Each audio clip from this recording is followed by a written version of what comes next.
The countdown was underway, 10, 9, 8, but the needle did not drop. Death waited, and for the first time in years, it did so in silence. In the United States, the death penalty is not just a sentence, it's a ritual, a cold protocol, marked by precision clocks and final words that rarely change. The system is designed not to hesitate, but sometimes it does. Sometimes, when everything seems inevitable, something breaks.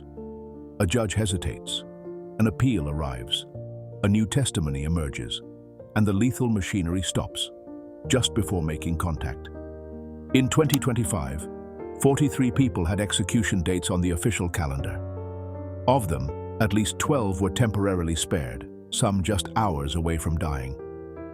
Not because they were innocent, not necessarily, but because something, somewhere in the process, didn't quite fit.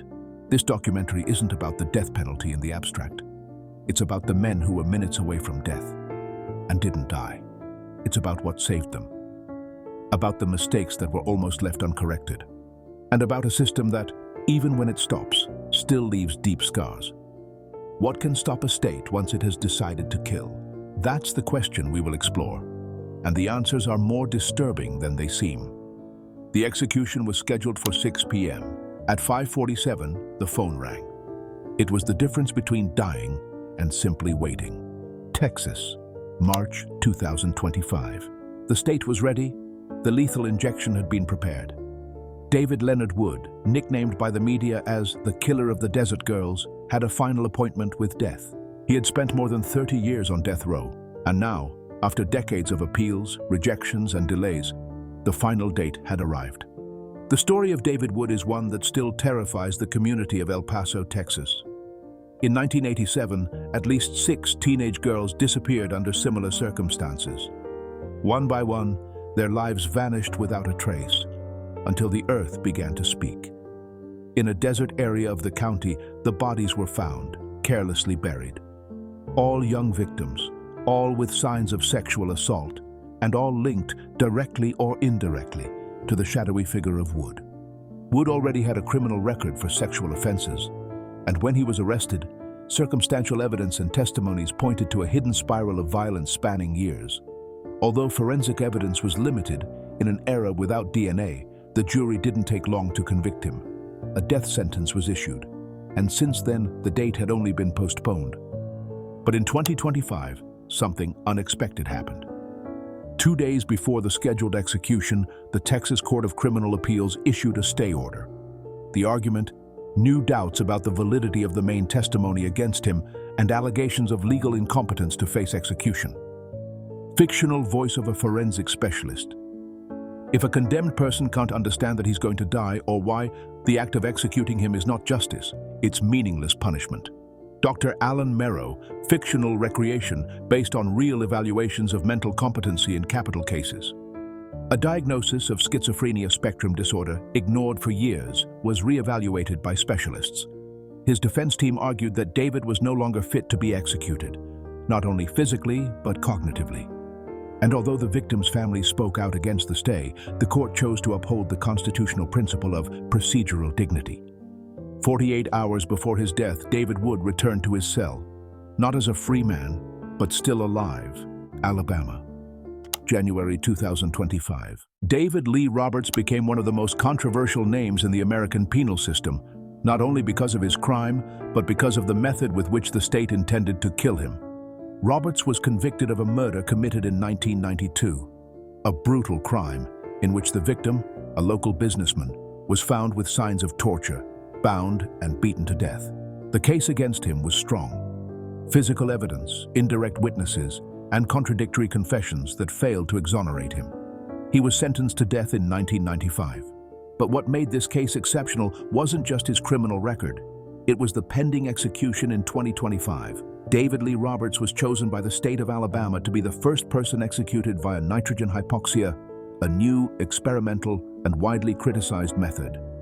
The idea was simple, at least on paper. Replace oxygen with pure nitrogen until the body collapses from asphyxiation. According to its advocates, it would be a painless, almost clinical process. But critics saw it as torture disguised as modernity. The execution was scheduled for January 30th, 2025. It was publicly announced that the medical team had been trained, the protocol was ready, and that the transition would be peaceful. But the story took an unexpected turn. Roberts' attorneys filed an emergency appeal to the federal court, alleging severe mental incompetence. They documented a psychiatric history that included psychotic episodes, auditory hallucinations, and a confirmed diagnosis of paranoid schizophrenia. According to reports, Roberts not only didn't understand he was about to die, but believed the process was a government ploy to implant a chip in his brain. Independent psychiatrists confirmed parts of the clinical diagnosis. And against all odds, the federal judge granted the motion and halted the execution with less than 36 hours to go. The nation's first nitrogen execution was cancelled at the last moment. The debate now isn't just how we kill, but who we're really killing. Special report from the Montgomery Dispatch, January 31, 2025. The controversy was immediate. Activists denounced that the state was conducting clinical trials disguised as justice. The victims' families, meanwhile, claimed the process was being manipulated to avoid the law being fulfilled. But the result was clear. David Lee Roberts, with the nitrogen mask already prepared, was removed from the execution protocol. What if the new execution method isn't more humane, but more cruel? How far are we willing to innovate when the goal is to kill? Louisiana, March 2025. When people talk about the death penalty, the images that usually come to mind are somber: silent chambers, injections, final words. But in 2025, Jesse Hoffman Jr. was about to die in what seemed like a dystopian scene, locked in a hermetic capsule, breathing pure nitrogen until unconsciousness. Like David Lee Roberts, Hoffman had been selected to be part of the new nitrogen hypoxia execution protocol. His crime, however, had taken place decades earlier. In 1996, Jesse Hoffman was convicted for the kidnapping, rape, and murder of a young college student. The case was horrific. The victim was found in a forest on the outskirts of Slidell, and the evidence against Hoffman, DNA, witnesses, a confession, placed him at the center of the crime with no room for escape. He was sentenced to death in 1998. For more than 25 years, his name remained part of Louisiana's death row. Appeal after appeal, nothing changed. Until in 2025, he received his final notification. The state was activating his execution, and it would use the most novel and controversial method available. The date was set. Preparations were made. The gas protocol was rehearsed multiple times by technical staff. And then, a last-minute court order halted the procedure entirely. The decision came from a federal judge who argued the execution could violate the Eighth Amendment, which prohibits cruel and unusual punishment. The legal basis: the method had never been used before, its real effects were uncertain, and it could result in unnecessary suffering. Hoffman's defense team presented scientific studies showing that hypoxia could cause seizures, extreme psychological distress, and even internal burns if not administered correctly. The judge needed no further evidence. He ordered an indefinite suspension of the execution until the protocol could be validated as constitutionally acceptable. It wasn't about saving an innocent man. It was about preventing the state from experimenting with death. The reaction was split. Some sectors of society viewed the decision as a defense of human dignity. Others called it judicial activism that protected the worst criminals. But the result was undeniable. Jesse Hoffman Jr., who had accepted his fate, returned to his cell alive, in a world where the method of his execution was still in the experimental phase.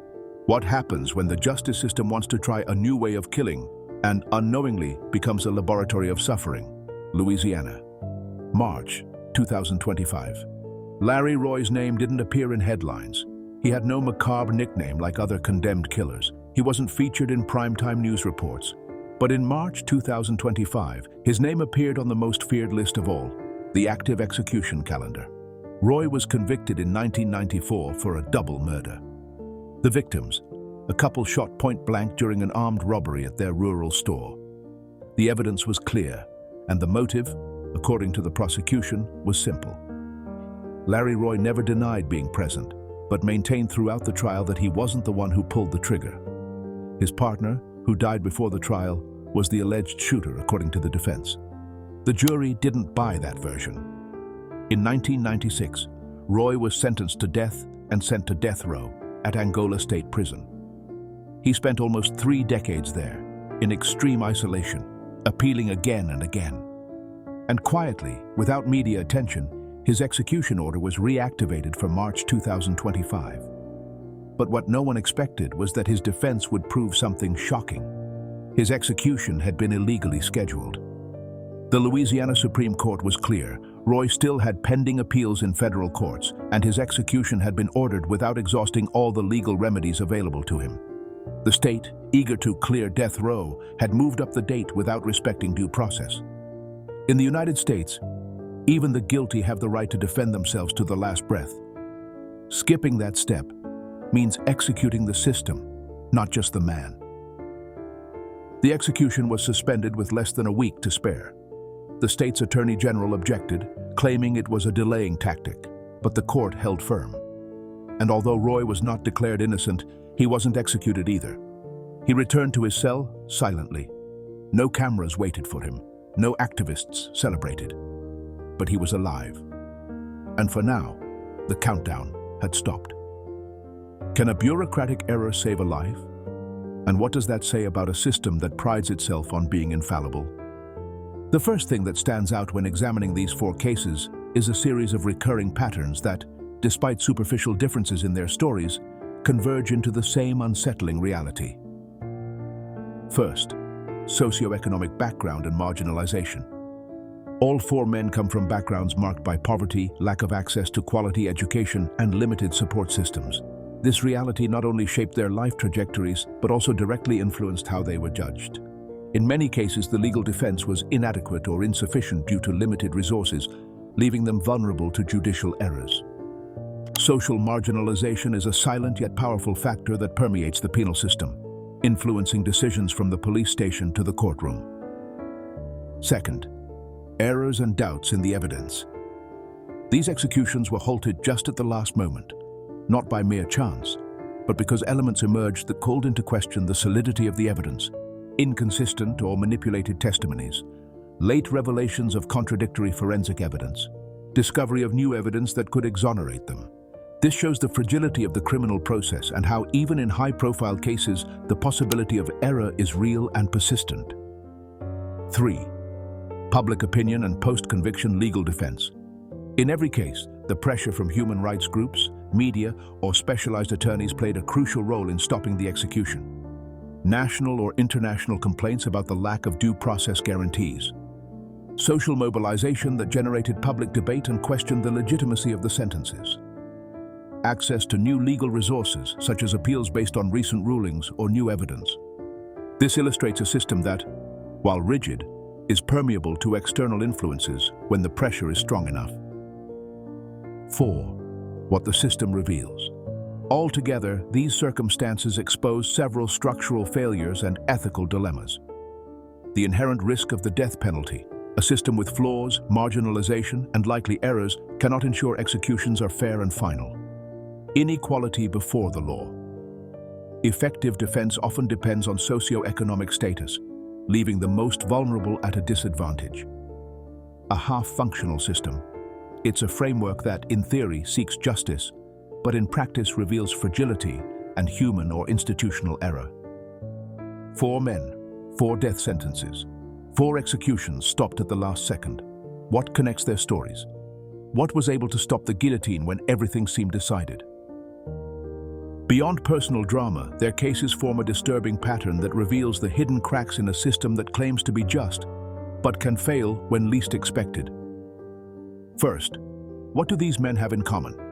It's not just the fate of facing the death penalty. It's something much deeper. Their lives intersect in a landscape of marginalization, poverty, and unequal justice. Imagine being judged not just for what you did, but for what you lacked. A competent defense, access to clear evidence, or simply the real opportunity to prove your innocence. Now imagine that when the fatal hour was about to arrive, a doubt appears, an error in the evidence, a light that ignites the possibility that maybe, just maybe, it was all a terrible misunderstanding. In these 4 cases that happened, witnesses contradicting themselves, forensic evidence that didn't add up, and lawyers who at the last minute managed to stop the execution. Moments when justice wavered, and a man's life hung by a thread.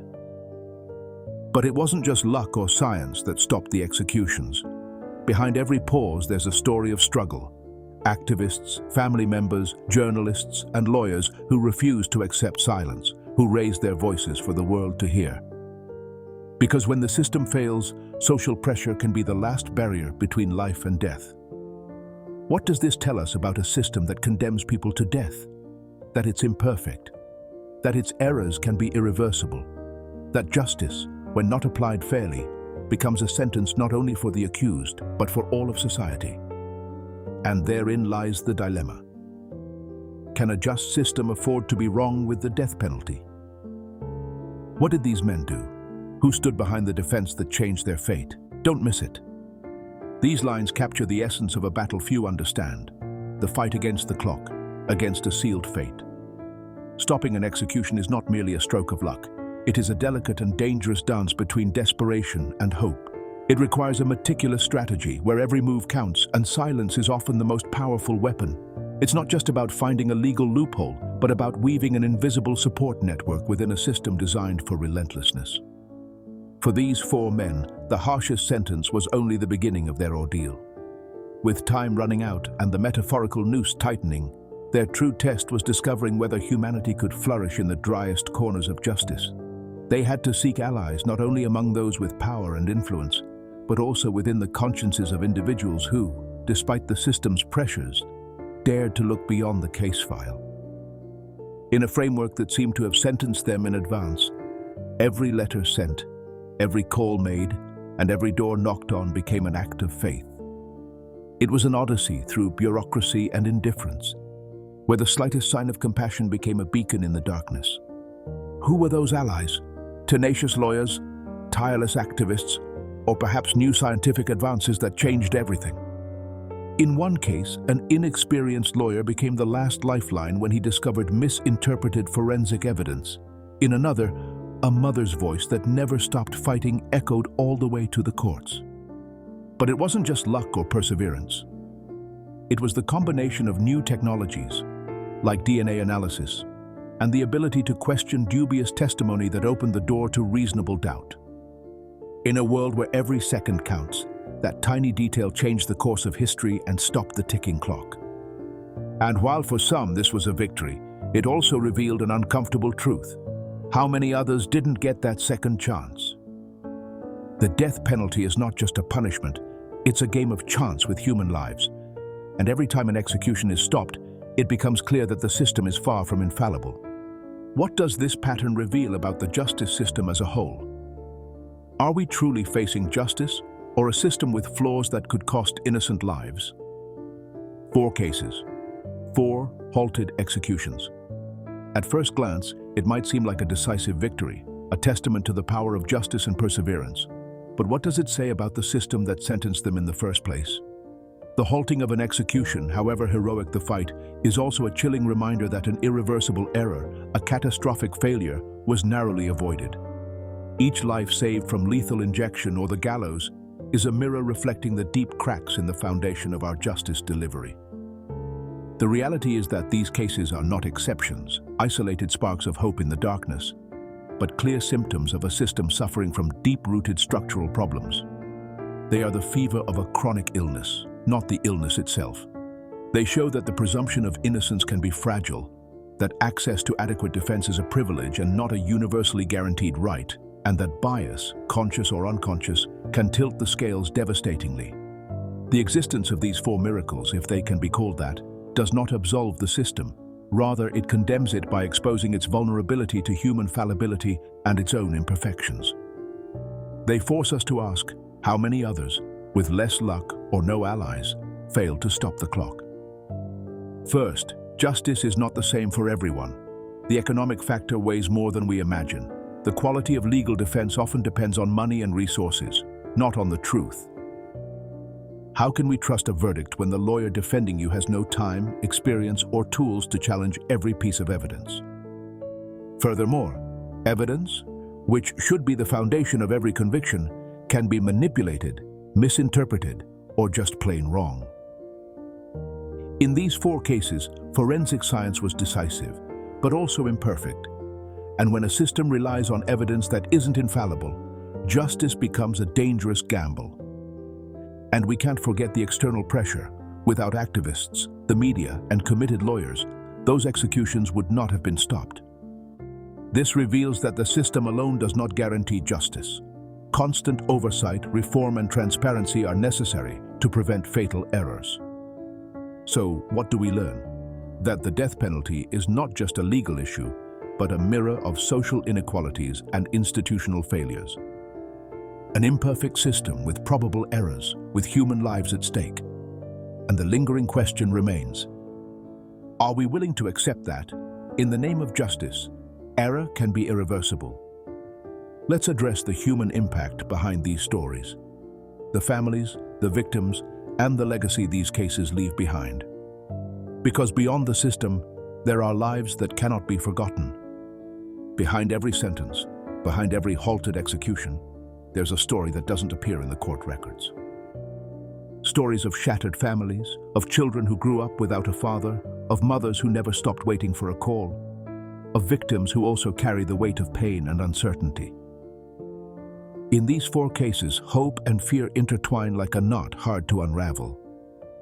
On one hand, the fear of losing a loved one, of justice not being served. On the other, the hope that the truth might come to light, even if it's too late. These families lived on a tightrope, balancing between condemnation and salvation, between despair and hope. And for them, every second the execution was stopped was an instant of life, a breath that changed everything. Because in the end, the death penalty is not just a legal punishment. It is a complex human experience, full of pain, struggle, and sometimes redemption. It's that human dimension we must always remember when we talk about justice, because behind every case file, there is a life, and behind every life, a story that deserves to be heard. And so, we come to the end of this journey. 4 men, 4 stories, an imperfect system that condemned them, but also gave them a second chance.